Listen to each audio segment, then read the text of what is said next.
Hey beautiful babes, so today we're going to be making vegan rose quartz infused pozole potion.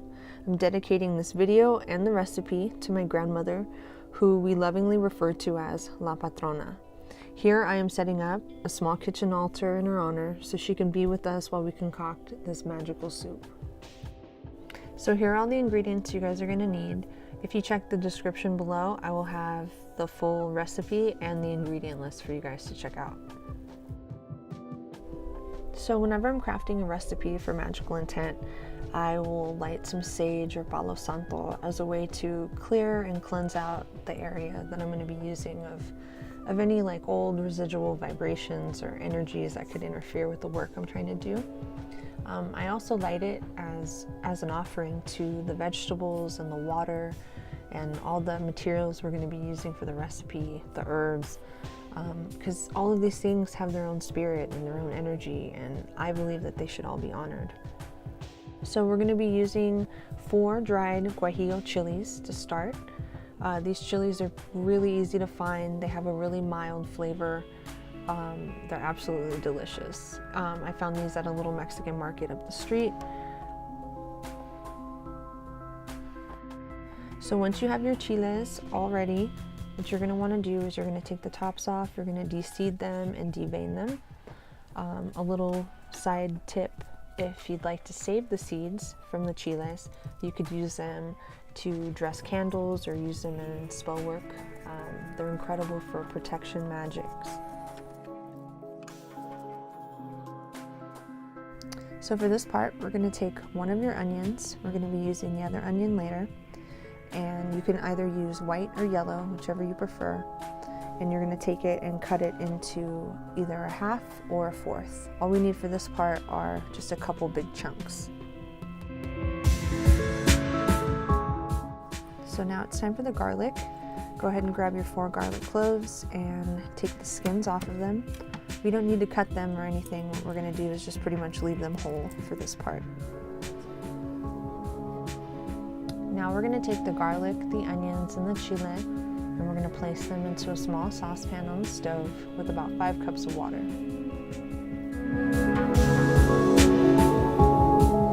Once you have all these beautiful ingredients in your pot, you're going to turn the heat up and bring it to a boil. Once you notice it starts boiling, turn the heat down a little and keep it at a roaring simmer. You're going to keep this going until the onions are translucent.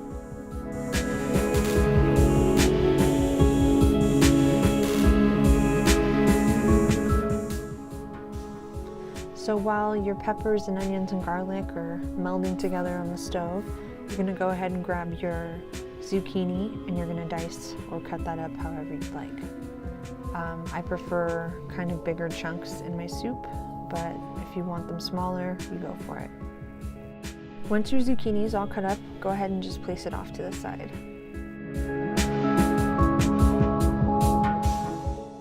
Now we're moving on to the onion. Quick tip. If you save the skins and the little pieces of the onion that you cut off that you aren't going to use in your recipe, you could use them to make vegan veggie broth, or you can use them for spell work. It's time to get your onion all diced up. Once you finish this step, go ahead and just place it off to the side.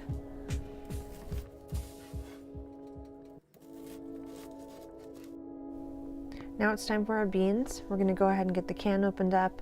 We're going to pour these in a strainer and we're going to give them a good rinse. Once we're done with that, we're going to go ahead and just place them off to the side as well with our onions and our zucchini. You're going to go ahead and do the same with the 3 cans of hominy.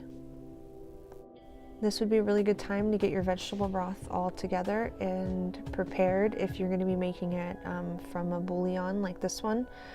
This is the one I use all the time. I absolutely love it. It has enough salt in it that I don't need to add any more salt to the soup. If not, you could totally use the ones from the store that are already prepared, or of course you can make your own. So it looks like our garlic, chili, and onion mixture is all ready to go. We're going to turn the heat off and we're going to get it ready to pop into a blender where we're going to create the sauce for our soup base.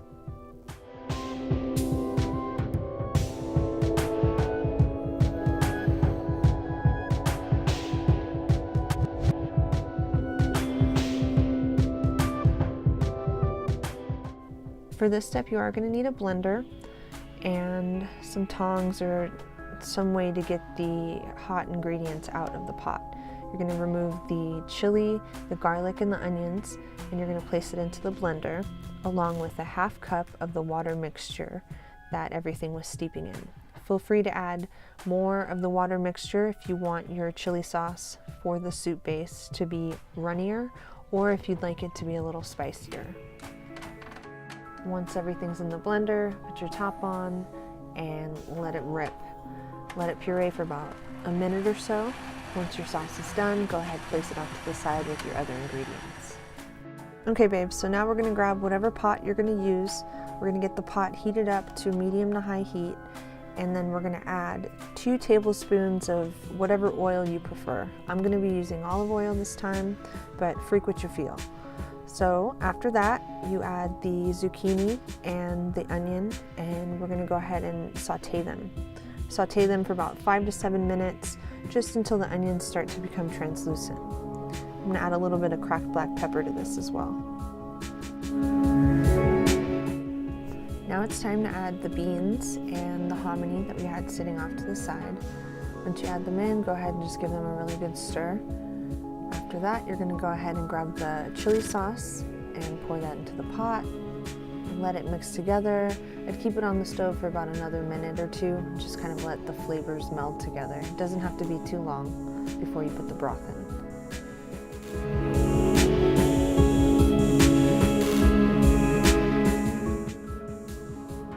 Add 16 cups of vegan veggie broth to the pot and give it a very good stir.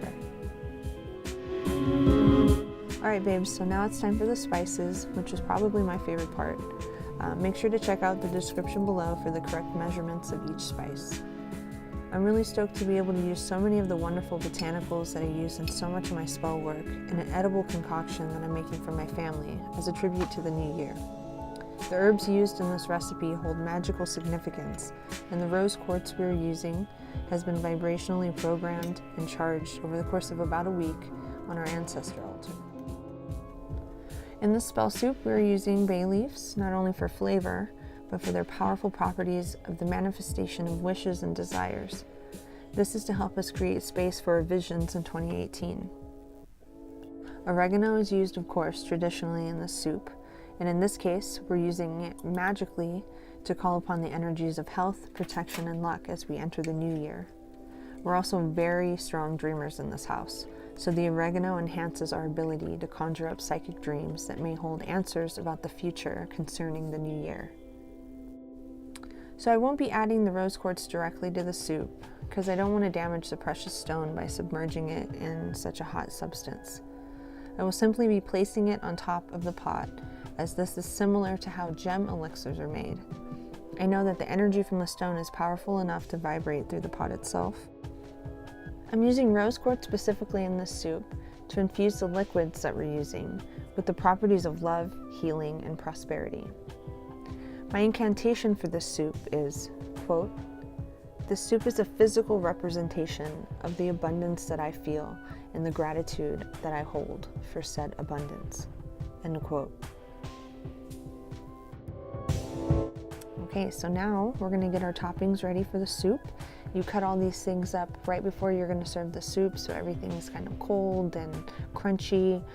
We have some red onion, we have some radish, some fresh avocado, some limes, lots of dried oregano, and of course some tostadas. Yo, I totally forgot to put it in the shot, but you're gonna need some shredded iceberg lettuce or cabbage as well. All right, babes, there it is, our finished rose quartz infused pozole potion. I am incredibly stoked to be able to have manifested this recipe in this video, which is our first YouTube video. Super excited about that. Thank you to all the babes in our Instagram community who helped us find all of these amazing resources to be able to put together this recipe. Thank you to the Raw Boy here on YouTube for their incredible amount of knowledgeable videos about veganism and eating raw. I will link them in the description below so you guys can check out their videos. We want to thank everyone on Instagram and our community. We're excited to move to this new platform. We're doing big things in 2018. Thank you so much for all the support. Now go ahead and get yourself a big glass of water, stay hydrated, and keep your head up. I love you. If you like this video, please make sure to like, share, and subscribe. And if you do try our recipe, please let us know in the comments below or come visit us over on our Instagram community. We would love to see you.